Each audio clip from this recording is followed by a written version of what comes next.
बिहार के शिक्षा मंत्री विजय चौधरी जी हमारे साथ हैं अभी एबीपी न्यूज़ पर। मंत्री जी, सीबीएसई में ने जो बदलाव किए हैं सिलेबस में, आपको लगता है कि वो जायज़ है या वो बिहार में भी लोग मांग कर रहे हैं कि बिहार में भी बदलाव होने चाहिए, बिहार शिक्षा बोर्ड के जो सिलेबस है उसमें? सही बात यही है कि सीबीएसई ने भी क्या बदलाव किया है, इसकी आधिकारिक सूचना हमको नहीं है। कोई ऑफिशियल इन्फॉर्मेशन नहीं है। आप ही लोगों के माध्यम से, मीडिया के माध्यम से कुछ बातें प्रकाश में आई हैं। और जहाँ तक यहाँ की बात है, सच्चाई यही है कि यहाँ लागू करने के लिए भी कोई हमसे किसी ने मांग नहीं की है। लेकिन जो बातें मीडिया के माध्यम से आई हैं, उसमें दो बातें खास तौर से जिसका जिक्र किया जा रहा है कि जैसे कि जो मुगल कालीन इतिहास है उसका थोड़ा संक्षेपीकरण किया गया है या उस समय की उपलब्धियों को थोड़ा कमतर किया गया है।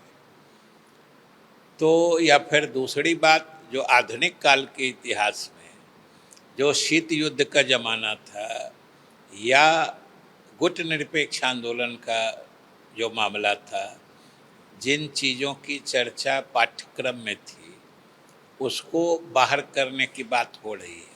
मैं फिर कहता हूं कि मुझे कोई इसकी आधिकारिक सूचना नहीं है, लेकिन अगर ऐसी बात है तो हमारी समझ से इसका कोई औचित्य नहीं प्रतीत होता है, क्योंकि इतिहास तो आखिर इतिहास होता है।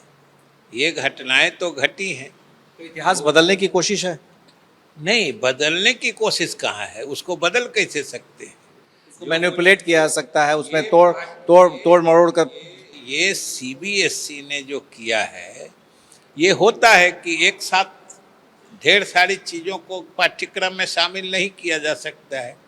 लेकिन क्या पाठ्यक्रम में रहे क्या नहीं रहे, इसकी प्राथमिकता में जरूर इस पर पुनर्विचार करना चाहिए, क्योंकि उस समय की उपलब्धियों को या आधुनिक काल में जो नॉन अलाइंड मूवमेंट था या कोल्ड वॉर का जमाना था, तो हमारे छात्रों को निश्चित रूप से जानना चाहिए। लेकिन छात्र, क्या आपको लगता है इससे मिसगाइड होंगे?